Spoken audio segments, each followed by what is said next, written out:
Hey there folks, this is GreenyXI welcoming you right back to Let's Play Final Fantasy VI. This is episode 3. What we're going to do today is see if Locke the Thief can protect our good old Terra from her predicament, where she collapsed from wearing the slave crown for too long, you know. So press select to switch between the different parties and take down the enemies that are coming from down below. You can use the strongest party and just keep whacking away at the enemies and use a couple of potions now and again to try and get through it all. Or you can just split it up between the parties. There is one particularly weak party though that you want to try not to use in the battles if possible. Don't worry about levels or anything like that. Locke is the only one who needs to level out of all of these characters really. So don't worry about that too much. I will use the other two parties just to show you, I think. They're all Moogly. Oh, hold on. Just like in Final Fantasy VII, we are going to have to take on the enemies if they reach one of our characters or one of our parties that we leave around the place.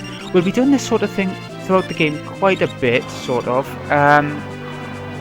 Only in different styles. We won't be using the whole party won't be together throughout the whole game, you know what I mean?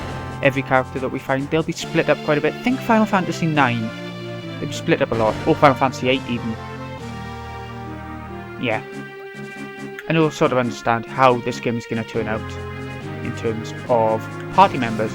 Now for this part I am going to show every battle just because it's part of the whole... it's part of it all, I think so. Right, Morg is probably the best Moogle.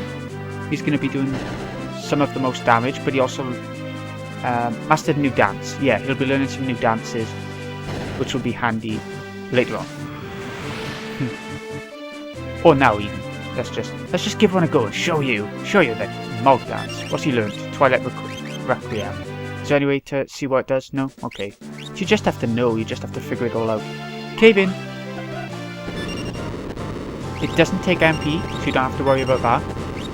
But the effect is not always brilliant. As you saw, another little bit of health was taken away after the main damage. That just means that he's sort of poisoned. That's an effect in this game. It's not poison, but every now and again the enemy will take a little bit more damage each turn. I'm not sure what it's called exactly, but it's not quite poison.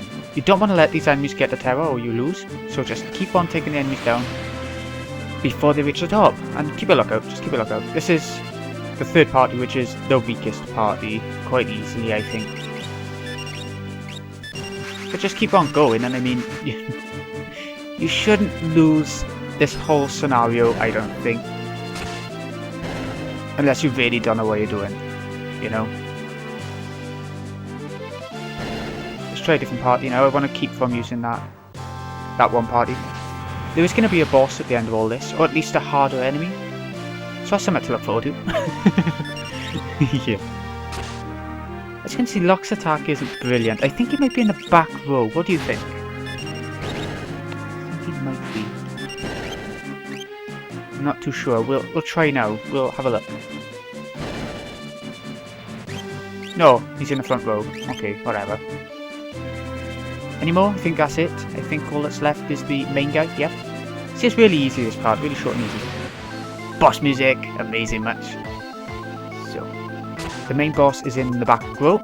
All we need to do is take down the easy enemies first, because no more will be appearing. Oh yeah, that's something I should tell you about, I guess, now that you've seen it. If you target an enemy that's about to die from another character's attack beforehand, you'll just switch targets to another one. I think it was in Final Fantasy I, where if you tried to attack an enemy that was gone, then it wouldn't switch targets and you'd just lose your attack. It was in one of the Final Fantasies anyway. Oh no, we've lost Moggy. That was quite a damaging attack to be fair. Oh well, guard down. Guard leader down. High potion, 410 gold. We're getting some good items considering we're only at the start of the game. High potions, when potions are normally the general item you get by this point in other Final Fantasies, really. Thanks Moogles, we're in your debt. Okay, so we've lost all the Moogles. They've helped us, now they just want to sort off, you know. Which is fair enough. They I can see why Square didn't want to keep the Moogles with us. I mean, bit too many party members and most of them are useless. Oh, phone. Shush phone. And I can't turn it down now. Oh well. Okay, so our switch has opened up the cave entrance down below.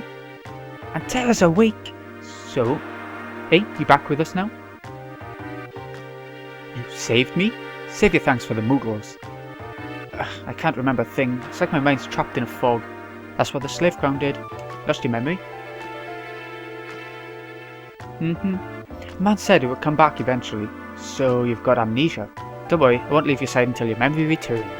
That's nice. Is he trying to steal her heart like a thief? I'm not gonna up and abandon someone just because they lost their memory. I'll keep you safe, I promise. Okay. Try to show off. Okay, so we have escaped from Nash. How amazing. The game is only going to get better as we go along. I quite like the town of Nash, but it's not as good as some of the other places. It's a school for the beginning adventure. Despite all of our recent advances in technology, the outside world remains full of monsters we know little about. Here we provide advice to travellers brave enough to face its many dangers. Okay, we might as well go in. This is where you get like tutorials and stuff. Adventure school. He'll tell us about buckets. Some buckets and stuff will restore your health fully. Let's have a look at that. Yep. I'm going to switch these two around just because I prefer Terra as the main character.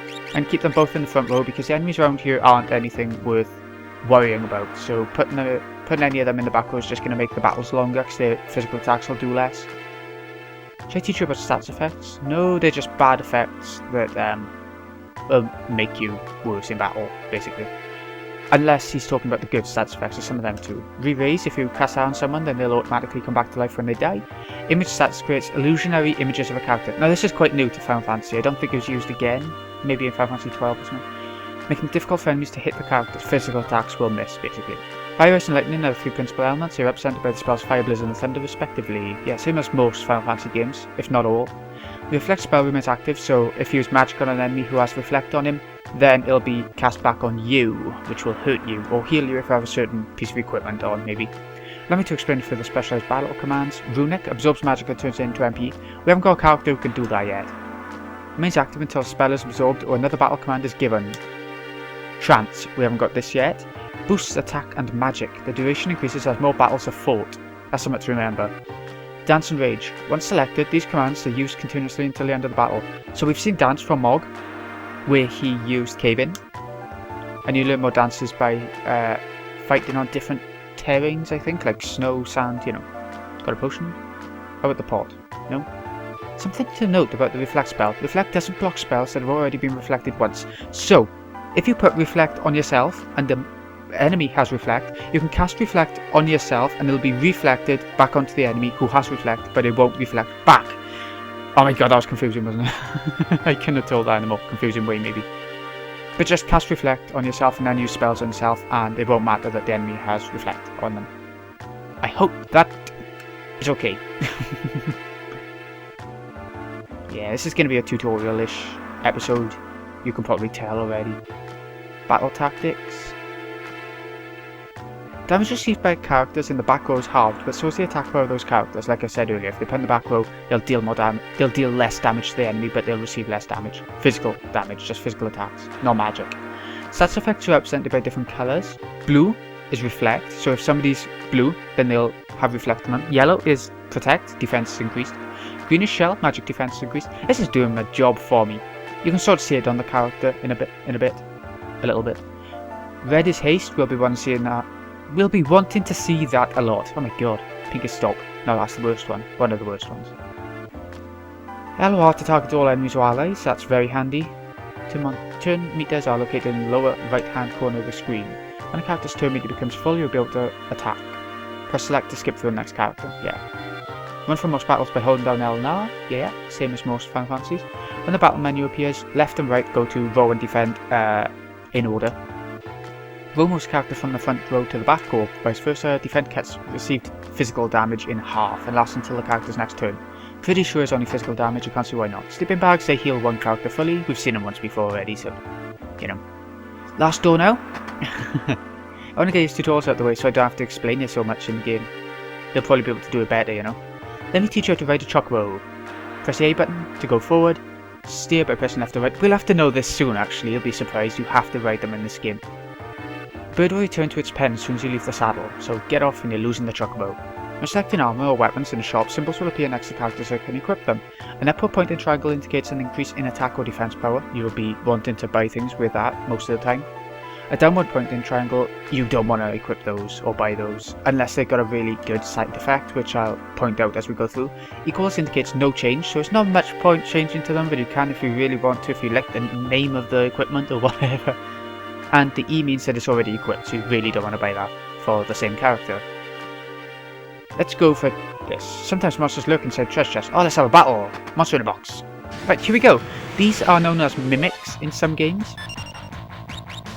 But in this game, they're not actual mimic treasure chests. They're just normal enemies in the treasure chests. Which I actually forgot. I wasn't going to say that.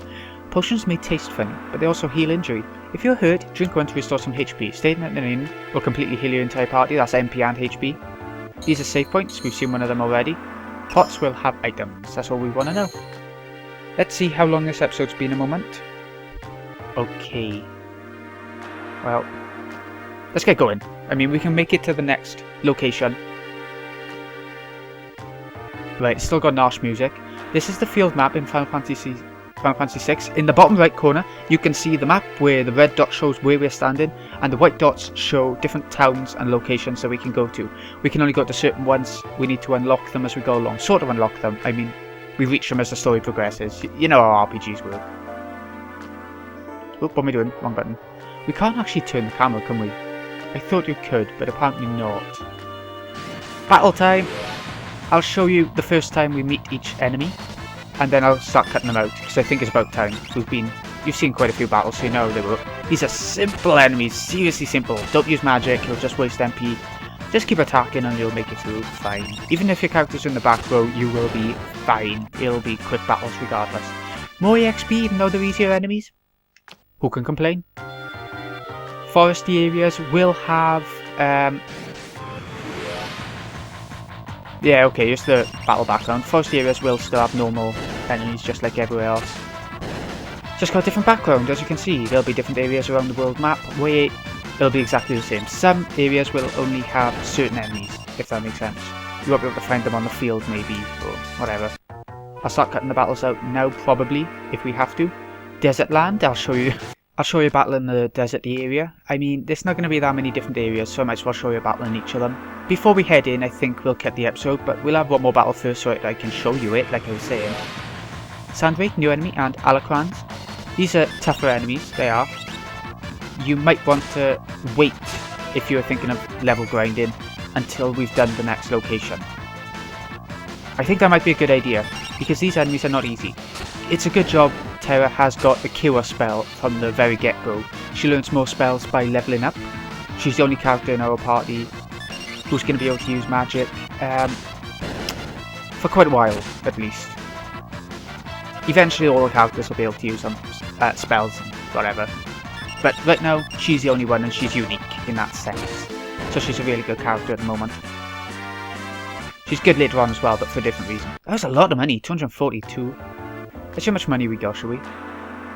Okay, we got quite a bit, 5,633 gil in the bottom right. Also shows the time, 40 minutes we've been playing. Wow. And the number of steps we've taken. I'm not sure why that's important. It might be good for a certain spell sometime, I'm not too sure. But yeah, let's save. And I think I'll cut the episode here. So, this has been GreenyXI. I hope you've enjoyed. I'll see you again in the next episode when we head into this new location. You can't really tell what it is from the outside, I don't think. The graphics aren't quite good enough, but yeah, look forward to it. It's going to be fun. See you in a bit.